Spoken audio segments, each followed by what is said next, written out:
Hello दोस्तों, नमस्कार। मैं सुभाष चंद्र खाँट। पहले आप सभी को नव वर्ष की हार्दिक शुभकामनाएं।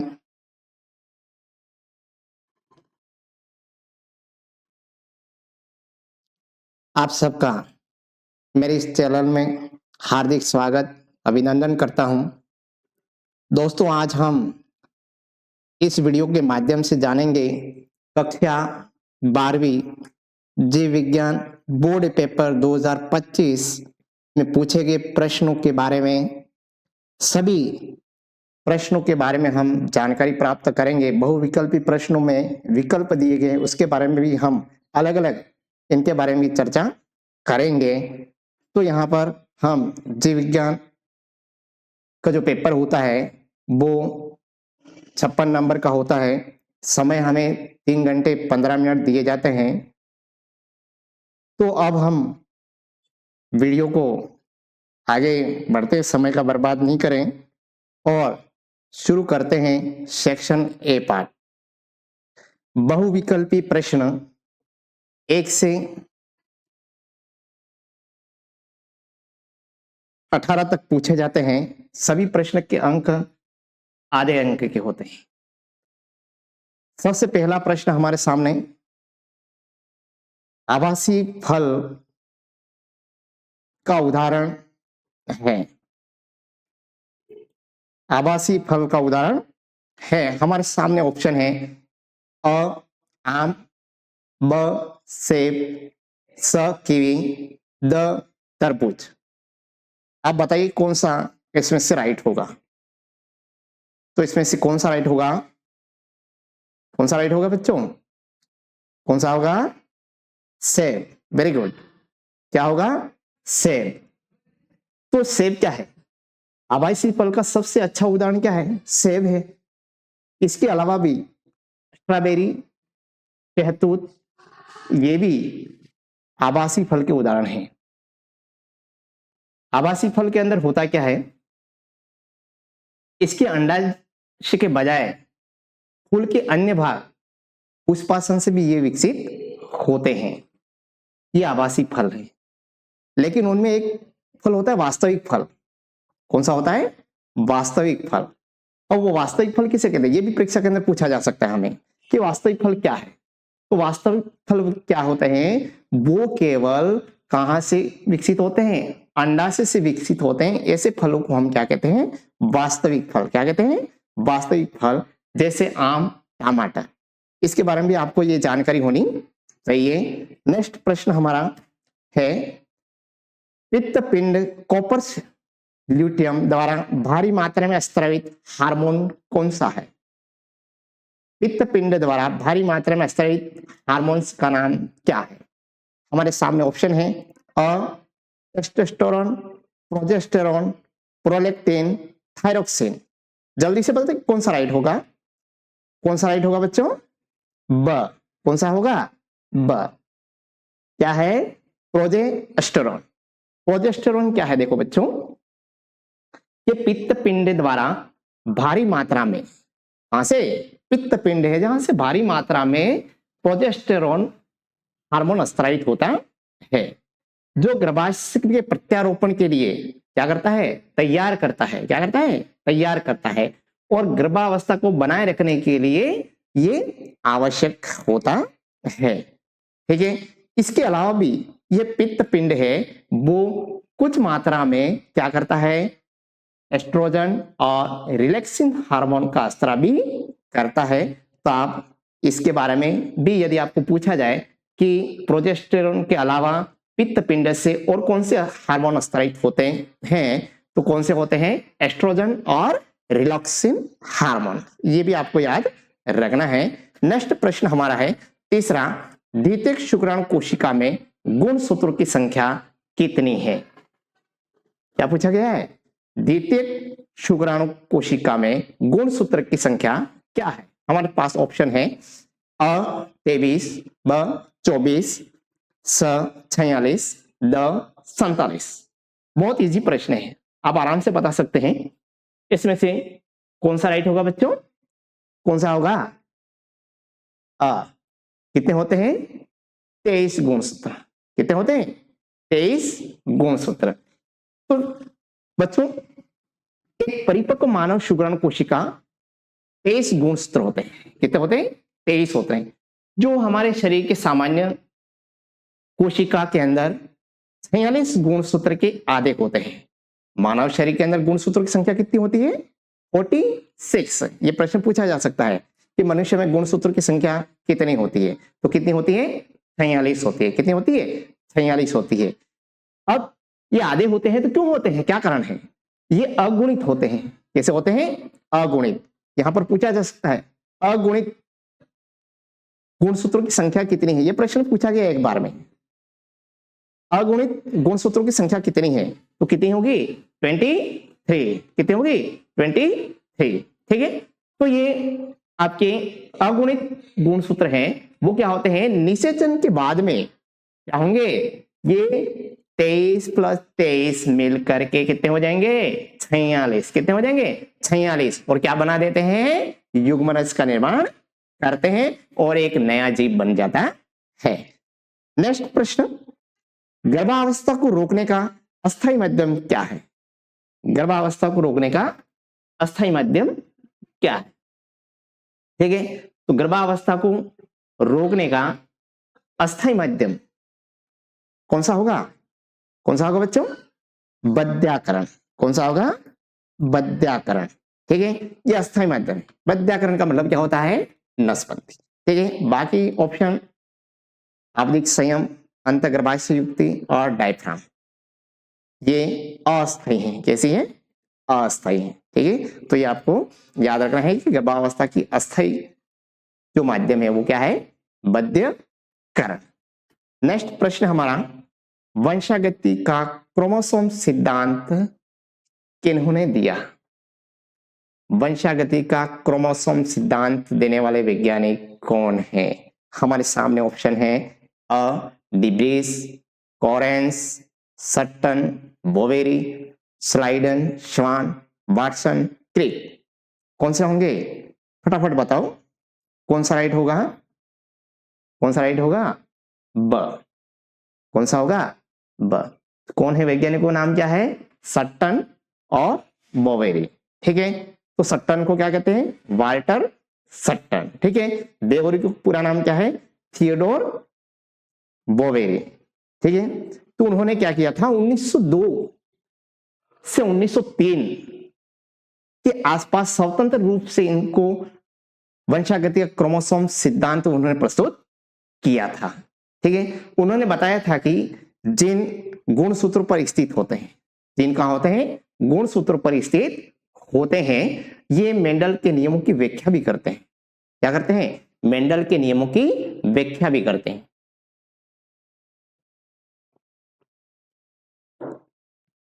इसके बाद मैं आपको ऑप्शन अ, स और द के अंदर जो चीजें हैं आपके डिब्रीस, कॉरेंस, स्लाइडन, श्वान, वाटसन और क्रिक, ये क्या थे? उन्होंने क्या किया था? इसके बारे में मैं आपको बता देता हूं कि आपकी डिब्रीस और कार्ल्स कॉरेंस, ठीक है, ये जो वैज्ञानिक थे उन्होंने मेंडल के पुनर्खोजकर्ता के अंदर अपना योगदान दिया था। ठीक है। इसके बाद आपके दो वैज्ञानिक हुए थे जिसका नाम है स्लाइडन और श्वान। ये आप छोटी क्लास के अंदर भी पढ़ करके आए हुए हैं, स्लाइडन और श्वान। इन दोनों ने मिलकर के कब? 1839 के अंदर कोशिका सिद्धांत का प्रतिपादन किया था। क्या किया था? कोशिका सिद्धांत। एग्जाम के अंदर पूछा भी जा सकता है कि यहां पर क्रोमोसोम की जगह क्या आ जाए? कोशिका सिद्धांत प्रस्तुत करने वाले वैज्ञानिक है, तो कौन से होंगे? स्लाइडन और श्वान। ठीक है। इसके बाद दूसरे वाटसन और क्रिक, इनके बारे में भी आप जानते होंगे, वाटसन और क्रिक। ठीक है। इन्होंने क्या किया था? ठीक है। तो वाटसन और क्रिक जो थे उन्होंने क्या किया था? डीऑक्सी राइबोन्यूक्लिक एसिड, डीएनए, क्या है? डीएनए की द्विकुंडली संरचना, की खोज की थी। ठीक है, तो आपको इन सब के बारे में क्या होनी चाहिए, जानकारी होनी चाहिए। ऐसा नहीं कि आपको वंशागति का क्रोमोसोम सिद्धांत किसने दिया था, सट्टन बेवरी। आप यूट्यूब पे अंदर आपने दूसरे के वीडियो भी देखे होंगे जिसके अंदर सीधा सीधा प्रश्न पत्र हल करके आपको बता दिया वो सट्टन और बेवरी, बाकी इसके बारे में आपको बताया नहीं गया होगा। ठीक है, तो आपको इस प्रकार ये जानकारी होनी चाहिए। आपको वीडियो अच्छा लगे तो वीडियो को लाइक, सब्सक्राइब और अपने दोस्तों के साथ में शेयर जरूर करें। अगला प्रश्न, समयुग्मजीय प्रभावितता को प्रदर्शित करने वाला जीनोटाइप है। समयुग्मजीय को प्रभावित करने वाला जीनोटाइप कौन सा होगा? कौन सा होगा? समयुग्म, सम मतलब समान है ना, सभी गुण, तो कौन सा राइट होगा? R, capital R, capital R, Y Y. ठीक है, ये आपको याद होना चाहिए। नेक्स्ट प्रश्न, आनुवंशिक विकार जो कि एक्स क्रोमोसोम की एक अतिरिक्त प्रतिलिपि के कारण उत्पन्न होते हैं, तो ये कौन सा? हमारे सामने ऑप्शन आ गए, down syndrome, Turner syndrome, Klinefelter syndrome, haemophilia. कौन सा राइट होगा? एक्स क्रोमोसोम की एक अतिरिक्त प्रतिलिपि, एक्स क्रोमोसोम की एक अतिरिक्त प्रतिलिपि बनने से क्या होता है? कौन सा सिंड्रोम होगा? क्लाइनफेल्टर। कौन सा सिंड्रोम होगा? क्लाइनफेल्टर सिंड्रोम है वो होगा। और वो ये किसको प्रभावित करेगा? महिला या पुरुष को? किसको प्रभावित करेगा? पुरुष को प्रभावित करेगा। ये किसको प्रभावित करेगा? पुरुष को प्रभावित करेगा। और एक्स क्रोमोसोम की अतिरिक्त प्रतिलिपि होने से उसके अंदर गुणसूत्रों की संख्या हो जाती है 47। कितने होती है? 47। एक्स एक्स वाई क्या हो जाते हैं? एक्स एक्स वाई हो जाते हैं, जिसकी वजह से इस पुरुष के अंदर इनके जो लैंगिक गुण होते हैं इसको प्रभावित ये करता है। ठीक है, अब इसके बारे में मैं आपके सामने 3 ऑप्शन और हैं, इसके बारे में चर्चा कर लेते हैं अपन कि ये क्या चीज है। और ये भी परीक्षा के अंदर अक्सर पूछे जाते हैं, बड़े प्रश्न के अंदर भी आता है। पहला है आपके डाउन सिंड्रोम। क्या है? Down syndrome. आपको डाउन सिंड्रोम के बारे में पता भी होगा। डाउन सिंड्रोम क्या है? डाउन सिंड्रोम गुणसूत्र 21 की अतिरिक्त प्रति के कारण ये उत्पन्न होता है।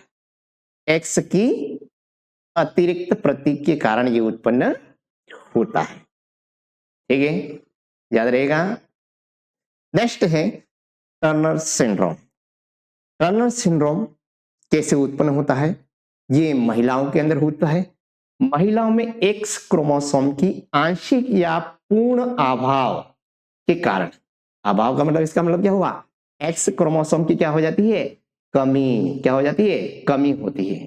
ठीक है, जिससे टर्नर सिंड्रोम उत्पन्न होता है। ऐसे व्यक्तियों का अंडाशय जो होते हैं वो अविकसित होते हैं।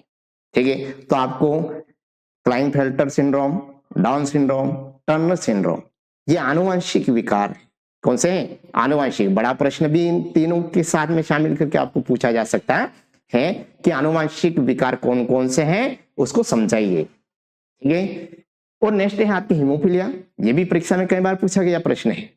हीमोफीलिया ये रक्त के धक्के जमने वाला प्रोटीन की क्या होती है? कमी के कारण होने वाला एक आनुवंशिक विकार है, जो गुणसूत्र की संख्या से नहीं बल्कि किससे? जीन परिवर्तन से जुड़ा हुआ है। ठीक है, नेक्स्ट प्रश्न, द्विकुंडलित संरचना। द्विकुंडलित डीएनए जो है, उस द्विकुंडलित डीएनए के अंदर आपके एडिन क्षार जिस क्षार से जुड़ता है, एडिन। ठीक है, हमने 4 प्रकार के डीएनए के अंदर क्षार पढ़े हैं। ठीक है, थाइमिन, साइटोसिन, गुआनिन। ठीक है, और एक ऑप्शन आपके दे रखा है आपके यूरेसिल, जहां आपके कौन सा राइट होगा? एडिनिन से कौन जुड़ता है? एडिनिन। ठीक है, एडिन का मतलब आपने डायग्राम देखा होगा, एडिनिन ए। ठीक है, ए के साथ कौन जुड़ता है? सी के साथ कौन जुड़ता है? जी। कौन जुड़ता है? जी। तो ए के साथ कौन जुड़ेगा? टी। तो हमारा ऑप्शन कौन सा राइट होगा? थाइमिन। कौन सा राइट होगा? थाइमिन। कौन सा होगा? थाइमिन। ठीक है, तो आपके यहां पर द्विकुंडलित डीएनए संरचना में साइटोसिन क्षार से कौन सा क्षार जुड़ता है, इस प्रकार से भी ये पूछा जा सकता है। ठीक है, तो कौन सा उस समय कौन सा राइट होगा? साइटोसिन। कौन सा राइट होगा? साइटोसिन से कौन जुड़ता है? कौन जुड़ता है? तो गवानीन जुड़ता है। ठीक है, कौन जुड़ेगा? गवानीन। ठीक है, और यूरेसिल क्या है? यूरेसिल जो है आरएनए में, इसमें आरएनए में एडेनिन जो होता है उस यूरेसिल से ये जुड़ता है। ठीक है, तो एडेनिन से कौन जुड़ता है? कौन जुड़ता है? यूरेसिल। ठीक है, तो ये आपके थाइमिन होता है वो आरएनए के अंदर नहीं पाया जाता है।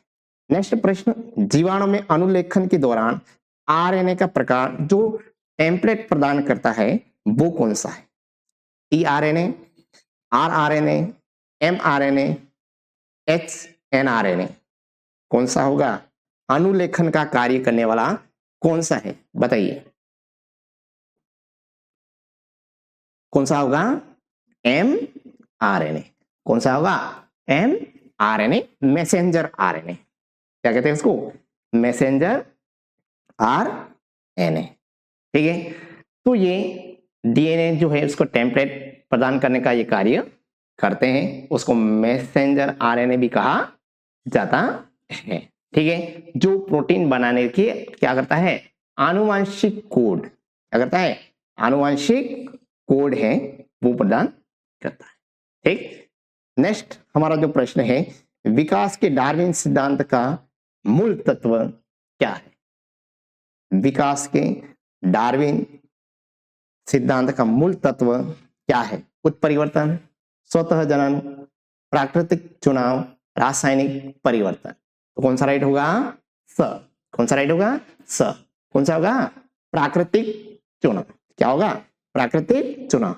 इस डार्विन से संबंधित प्रश्न है वो अक्सर आपको एग्जाम के अंदर पूछा जाता है और हमेशा आपके पेपर के अंदर ये छपता भी है। उसके अंदर एक मैं बता देता हूं आपको, अनुकूली विकरण। क्या है? अनुकूली विकरण है तो वो क्या है?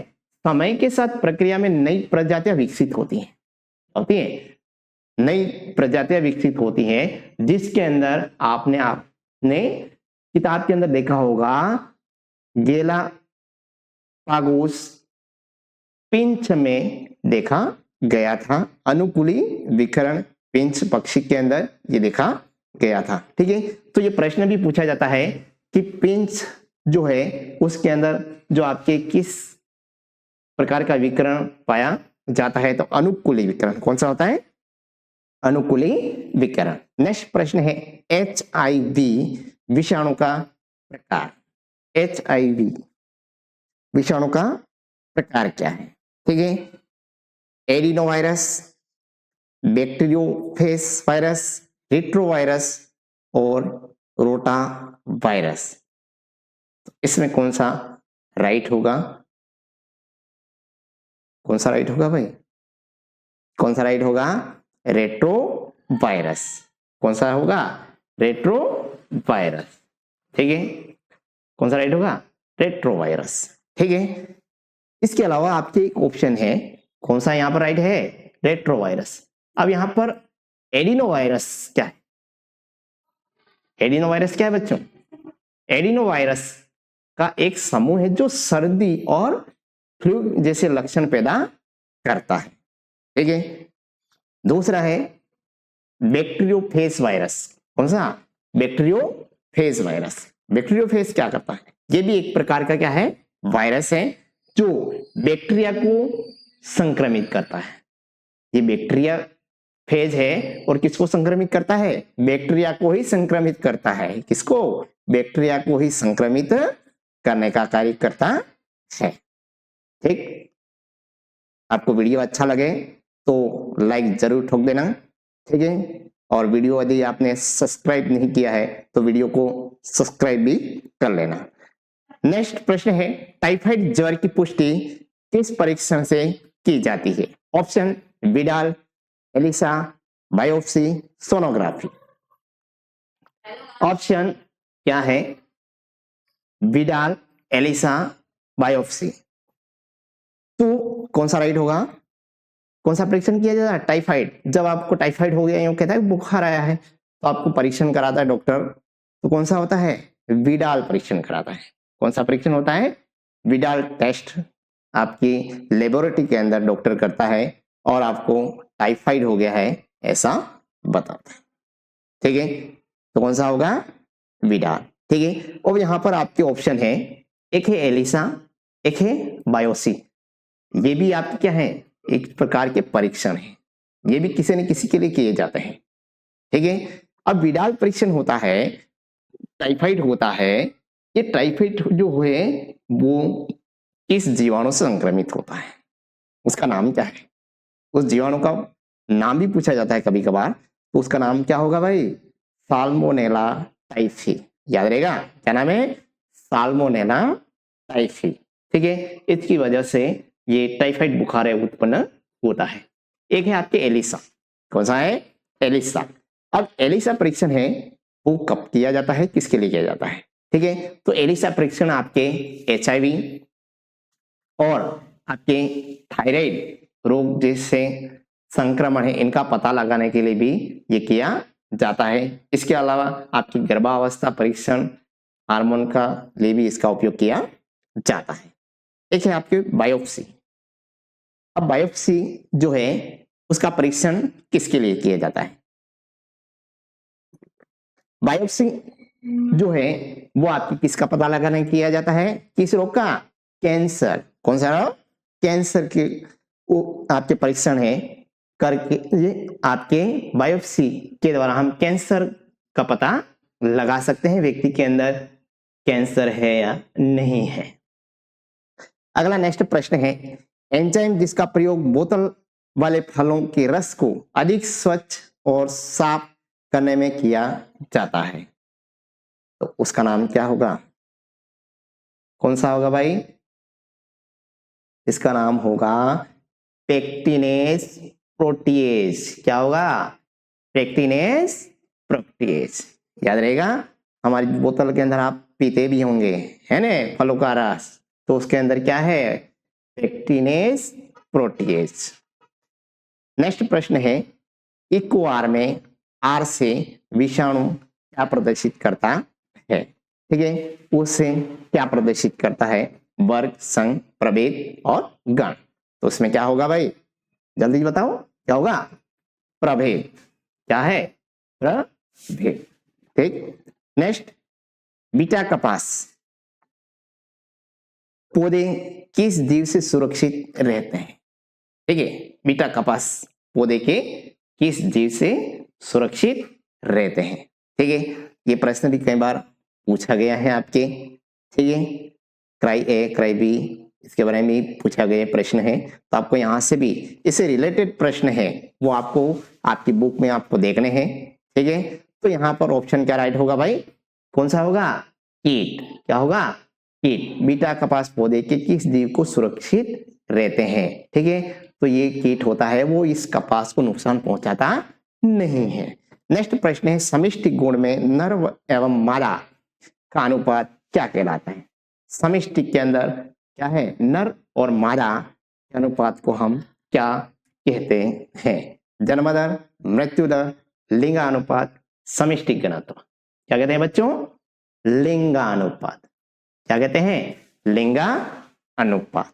ठीक, नेक्स्ट प्रश्न, जंतु व पौधों के विलुप्तीकरण का मुख्य कारण नहीं है। ठीक है, क्या है? विलुप्तीकरण का मुख्य कारण नहीं है ना? प्रश्नों को आपको एक बार अच्छे से पढ़ना है। ठीक है, ऐसा नहीं कि जंतु एवं पौधों के विलुप्तीकरण का कारण आगे आपने पढ़ा ही नहीं। ठीक है, तो आपको अच्छे से प्रश्नों को पढ़ना है। सहविलुप्तता, विदेशी जातियों का आक्रमण, बहिस्थानिक संरक्षण, शिकार करना। ठीक है, तो यहाँ पर आपके विलुप्तीकरण का कारण नहीं है, उसका ऑप्शन कौन सा राइट होगा बच्चों? क्या होगा? बहिस्थानिक संरक्षण। ठीक है, बाकी सब आप कौन से ऑप्शन है, विलुप्तीकरण वाले ऑप्शन हैं। जंतु और पौधों के विलुप्तीकरण प्रमुख कारण क्या है, वो आपकी स्क्रीन पर है, आप इसको आराम से देख सकते हैं इस प्रकार। नेक्स्ट प्रश्न हमारे सामने आ जाते हैं रिक्त स्थान। कौन से प्रश्न है, रिक्त स्थान वाले प्रश्न जो है वो हमारे पास में है। रिक्त स्थान में पहला प्रश्न पूछा गया है, एक प्ररूपी द्विबीज पत्र भ्रूण में एक डैश डैश तथा दो बीज पत्र समाहित होते हैं, क्या होगा भाई, इसका ऑप्शन क्या लिखोगे, बताओ क्या लिखोगे, क्या होगा इसका, भ्रूणीय, क्या होगा, भ्रूणीय अक्ष, क्या होगा, भ्रूणीय अक्ष, रहेगा याद, क्या होगा, भ्रूणीय अक्ष, ठीक है। कौन सा प्रश्न होगा, इसका आंसर आप क्या लिखोगे, भ्रूणीय अक्ष, क्या होगा, भ्रूणीय अक्ष। मैंने आपकी सुविधा के लिए यहाँ पर आंसर भी दिया है, आप इसको देख लेना। नेक्स्ट प्रश्न है, भ्रूण और मात्र शरीर के साथ संगठित संरचनात्मक एवं क्रियात्मक इकाई को क्या कहते हैं। भ्रूण और माता के बीच में आपसी संबंध जो होता है, जो आपके जब तक मां के गर्भ में रहता है तब तक वही बच्चा मां से क्या लेता रहता है, श्वसन, भोजन, सारी क्रियाएं ये करता रहता है। उस संरचना को क्या कहा जाता है, उस संरचना को क्या कहते हैं भाई, अपरा या प्लेसेंटा, याद रहेगा, अपरा या प्लेसेंटा, क्या है, अपरा या प्लेसेंटा, जो नाल होती है वो, ठीक है, तो उसको प्लेसेंटा भी कहते हैं और अपरा भी कहते हैं।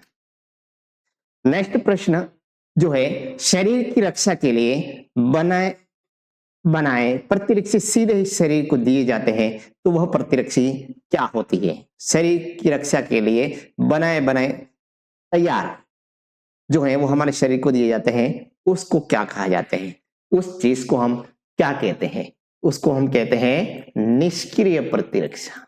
कौन सी, निष्क्रिय प्रतिरक्षा, रहेगा याद, कौन सा होगी, निष्क्रिय, कौन सी होगी, निष्क्रिय, कौन सी होगी, निष्क्रिय प्रतिरक्षा, रहेगा याद, ठीक है। एक है सक्रिय प्रतिरक्षा, जो जन्म से ही हमारे अंदर पाई जाती है, ठीक, याद रखना आप, निष्क्रिय प्रतिरक्षा। नेक्स्ट प्रश्न है, मलेरिया परजीवी को अपना जीवन चक्र पूरा करने के लिए डैश डैश और मच्छर, दो परजीवी की जरूरत पड़ती है।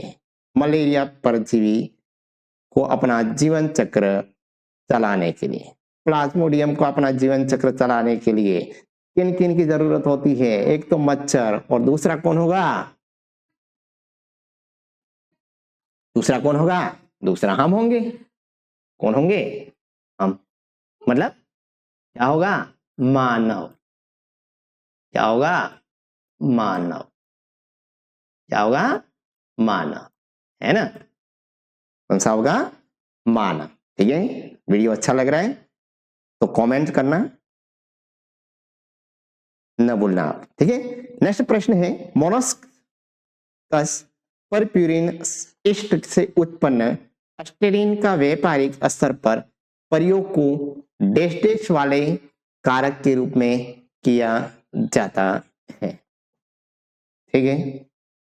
इसका किस कारक के रूप में इसका उपयोग किया जाता है, तो किस कारक के लिए उपयोग किया जाता है, ऑप्शन क्या राइट होगा इसका, क्या होगा बच्चों, रक्त, क्या है, रक्त कोलेस्ट्रॉल, क्या होगा, रक्त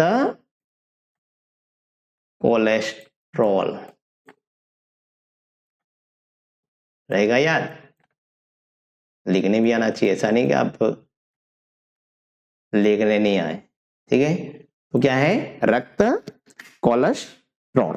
ठीक, नेक्स्ट प्रश्न है, आनुवंशिक पदार्थ आरएनए को डैश डैश जाता है।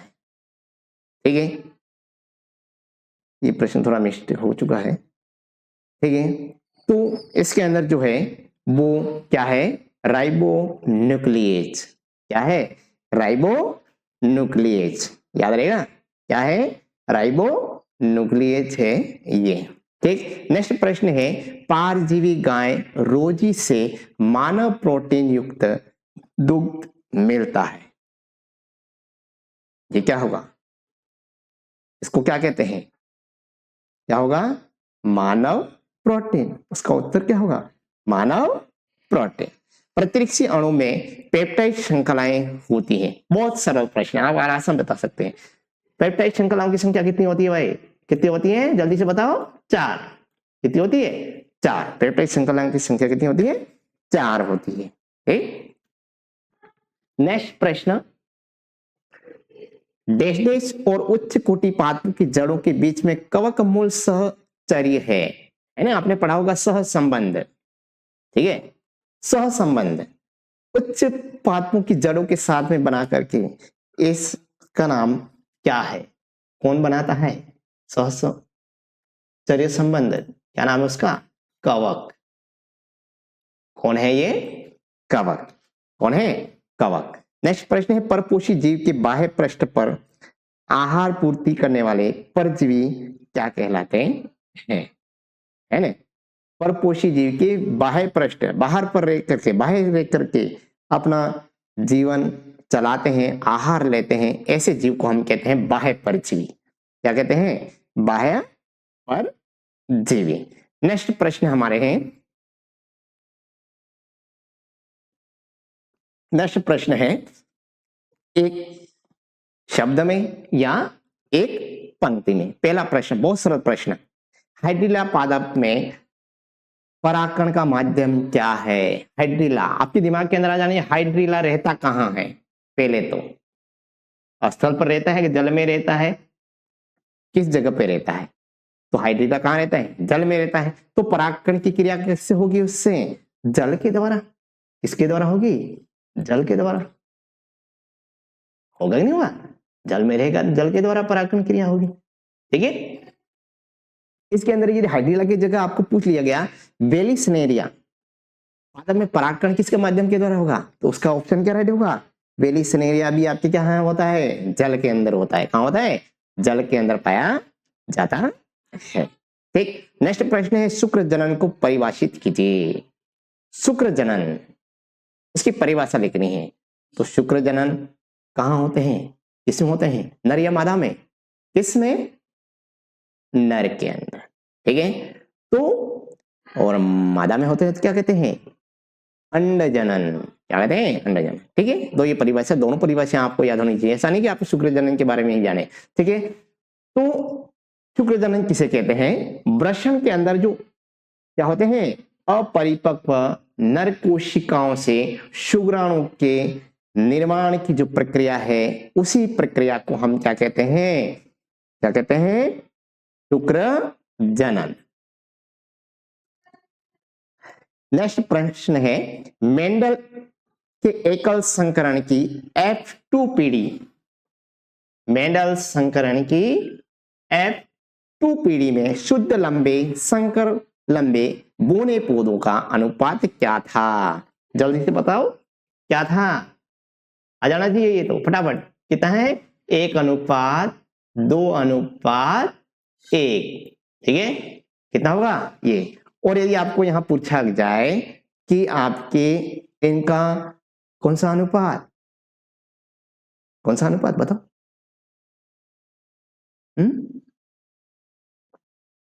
कौन सा, ये तो शुद्ध संकर लंबे बोने पौधों का अनुपात।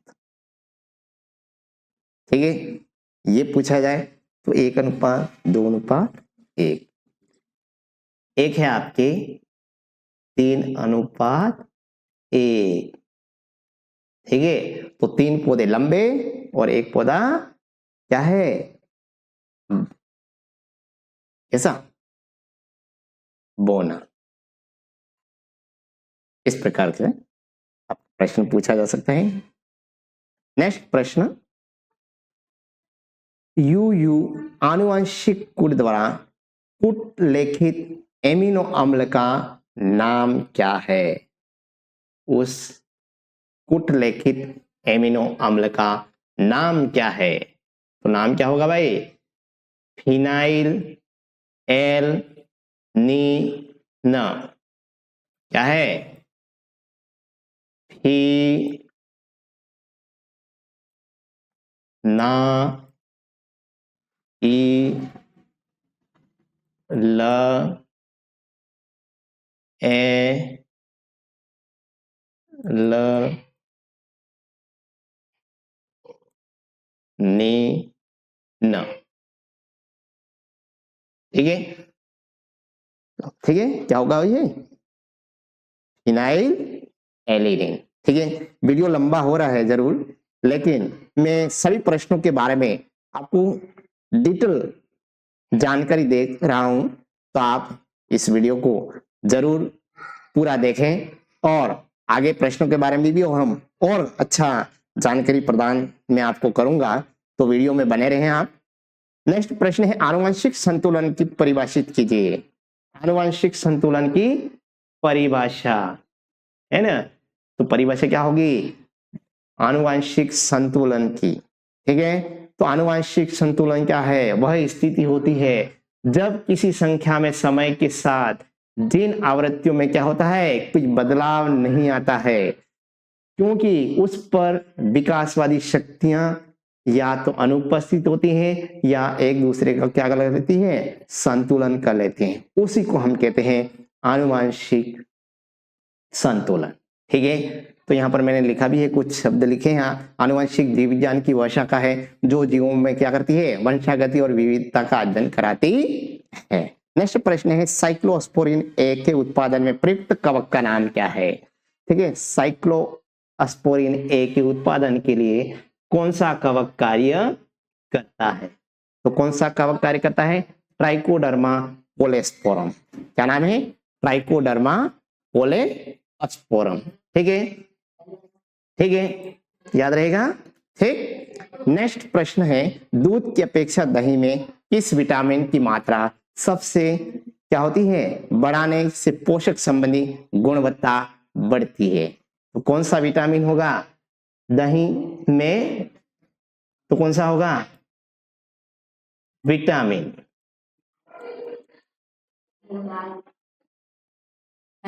विटामिन कौन सा होगा? Vitamin B 12। कौन सा होगा?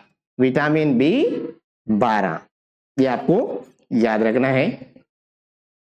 नेक्स्ट प्रश्न है, चिकित्सा में जैव प्रौद्योगिकी का उपयोग का कोई एक उदाहरण लिखिए। कई सारे उदाहरण है, लेकिन आपको ये बताना है चिकित्सा विज्ञान के अंदर कौन सा होगा। तो चिकित्सा विज्ञान में क्या है? इंसुलिन का उत्पादन करना रहेगा याद। इंसुलिन क्या है? इंसुलिन, इंसुलिन का उत्पादन करना। ठीक है, और भी उदाहरण आप लिख सकते हैं।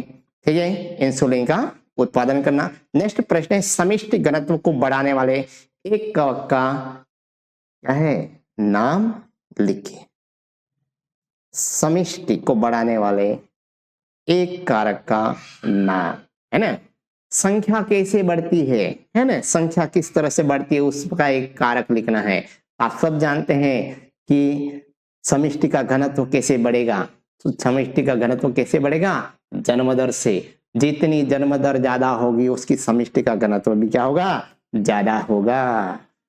नेक्स्ट प्रश्न है, स्वास्थ्य संरक्षण का एक उदाहरण लिखिए। ठीक है, एक हमने देखा था बहिस्थानीय संरक्षण और एक आया है यहाँ पर स्वास्थ्य संरक्षण। तो स्वास्थ्य संरक्षण क्या है? स्वास्थ्य संरक्षण का एक उदाहरण देना है। स्वास्थ्य का संरक्षण का उदाहरण हमारे क्या है, राष्ट्रीय उद्यान। उनसे राष्ट्रीय उद्यान। ठीक है, याद रहेगा, ये चीजें आपको याद रखनी है। ठीक है, स्वास्थ्य संरक्षण क्या है उसके बारे में भी आपको डिटेल जानकारी रखनी है। बहिस्थानीय संरक्षण क्या है, कभी कभी इनके बीच में पूछा भी जाता है कि स्वास्थ्य संरक्षण क्या है, बहिस्थानीय संरक्षण क्या है, समझाइए। ठीक है, तो स्वास्थ्य संरक्षण क्या है इसका उदाहरण बताना है। तो उदाहरण क्या है, राष्ट्रीय उद्यान। क्या है, राष्ट्रीय उद्यान। ठीक है, आपको वीडियो कैसा लगा कमेंट करके जरूर बताएं कि वीडियो आपको कैसा लगा। ठीक है, लास्ट में अंतिम में वीडियो को लाइक और सब्सक्राइब जरूर कर देना, अपने दोस्तों के साथ शेयर कर देना। ठीक है, धन्यवाद। नेक्स्ट पार्ट जो बचा है वो लेकर के मैं जल्दी आता हूं। धन्यवाद।